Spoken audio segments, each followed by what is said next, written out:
പ്രതിഭ MLAയുടെ മകൻ കനിവിനെ കഞ്ചാവ് കേസിൽ നിന്ന് ഒഴിവാക്കി. കേസിൽ ഇടക്കാല റിപ്പോർട്ട് ആലപ്പുഴ നർക്കോട്ടിക് CI കോടതിയിൽ സമർപ്പിച്ചു. 3 മുതൽ 9 വരെയുള്ള പ്രതികളെയാണ് കേസിൽ നിന്ന് ഒഴിവാക്കിയത്. കുറ്റപത്രം ഉടൻ സമർപ്പിക്കും.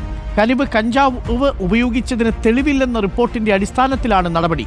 കേസിൽ 9ാം പ്രതിയായിരുന്നു കനിവ്.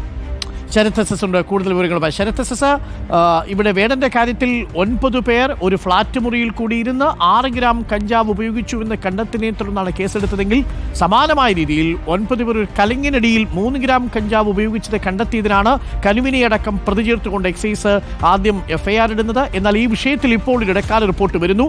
പിഴവ് പറ്റിയ എക്സൈസിന് എന്ന് പറയുകയും 3 മുതൽ 9 വരെയുള്ള കനിവടക്കമുള്ള പ്രതികളെ ഇപ്പോൾ പ്രതിപ്പട്ടികയിൽ നിന്ന് ഒഴിവാക്കിക്കൊണ്ടുള്ള റിപ്പോർട്ടാണ് സമർപ്പിച്ചിരിക്കുന്നത്. ഇവിടെ എക്സൈസിന് വീഴ്ച വന്നു എന്നുള്ളതാണ് വിചിത്രമായ വാദം, അല്ലേ ശരത്? അരുൺകുമാർ, കഴിഞ്ഞ ഡിസംബർ 28-നായിരുന്നു പ്രതിഭ MLAയുടെ മകൻ കനിവ് ഉൾപ്പെടെയുള്ളവരെ കുട്ടനാട് എക്സൈസ് കഞ്ചാവുമായി പിടികൂടിയിട്ടുണ്ടായിരുന്നത്. ആദ്യം 90 ഗ്രാം കഞ്ചാവ് എന്നായിരുന്നു പറഞ്ഞിരുന്നത്. പക്ഷേ പിന്നീട് 3 ഗ്രാം കഞ്ചാവ് എന്നുള്ളതാണ് ഇവരിൽ നിന്ന് പിടികൂടിയതായി എക്സൈസ് റിപ്പോർട്ടിലടക്കം പറഞ്ഞിട്ടുണ്ടായിരുന്നത്. പക്ഷേ ഈ റിപ്പോർട്ട് വന്നതിന് പിന്നാലെ മാധ്യമങ്ങളിൽ വാർത്ത വരികയും ചെയ്തു. പക്ഷേ മാധ്യമങ്ങളെ പഴിചാരി അല്ലെങ്കിൽ മാധ്യമങ്ങളെ കുറ്റപ്പെടുത്തിയായിരുന്നു പ്രതിഭ MLA പ്രതികരിക്കുകയും ചെയ്തിട്ടുണ്ടായിരുന്നത്. പക്ഷേ പിന്നീട് FIR-ൽ പ്രതിഭയുടെ മകൻ കനിവിന്റെ പേര് 9ാം പ്രതിയായി ചേർക്കുകയും ചെയ്തു. ഇതോടുകൂടി തന്നെ പ്രതിഭ മുഖ്യമന്ത്രിക്കും ഒപ്പം എക്സൈസ് വകുപ്പ് മന്ത്രിക്കും പരാതി നൽകിയിരുന്നു. എക്സൈസ് ഉദ്യോഗസ്ഥർക്ക് വീഴ്ച പറ്റിയെന്ന രീതിയിലായിരുന്നു പ്രതിഭ പരാതി നൽകിയത്. ഈ പരാതിയുടെ അടിസ്ഥാനത്തിൽ Alappuzha excise assistant commissioner Ashok Kumar നേതൃത്വത്തിൽ വകുപ്പുതല അന്വേഷണവും നടന്നിരുന്നു.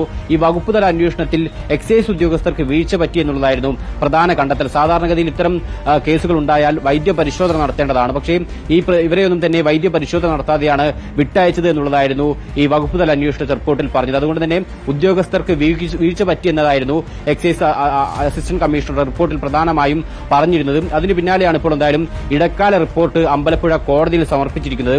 ആലപ്പുഴ നാർക്കോട്ടിക് CI ആണ് ഇപ്പോൾ ഈ കേസ് അന്വേഷിക്കുന്നത്. അവരാണ് ഇപ്പോൾ റിപ്പോർട്ട് കോടതിയിൽ സമർപ്പിച്ചത്. ഇതിൽ 3 മുതൽ 9 വരെയുള്ള 7 പ്രതികളെ ഒഴിവാക്കിയാണ് ഇപ്പോൾ പുതിയ റിപ്പോർട്ടുള്ളത്. 1ഉം 2ഉം പ്രതികൾ മാത്രമാണ് ഈ കേസിൽ ഇപ്പോൾ ഉള്ളത്. ബാക്കി 7 പേരെയും ഈ പ്രതിപ്പട്ടികയിൽ നിന്ന് ഒഴിവാക്കിയിരിക്കുന്നു. 9ാം പ്രതിയാണ് കേസിൽ കനിവ്. അപ്പോൾ കനിവ് ഉൾപ്പെടെയുള്ളവരെ ഒഴിവാക്കിയിരിക്കുന്നു എന്നുള്ളതാണ് ഏറ്റവും പ്രധാനപ്പെട്ട കാര്യം. എന്തായാലും ഇതിന്റെ കുറ്റപത്രം ഉടൻ തന്നെ ആലപ്പുഴ നാർക്കോട്ടിക് CI കോടതിയിൽ സമർപ്പിക്കുമെന്നും മനസ്സിലാക്കുന്നു.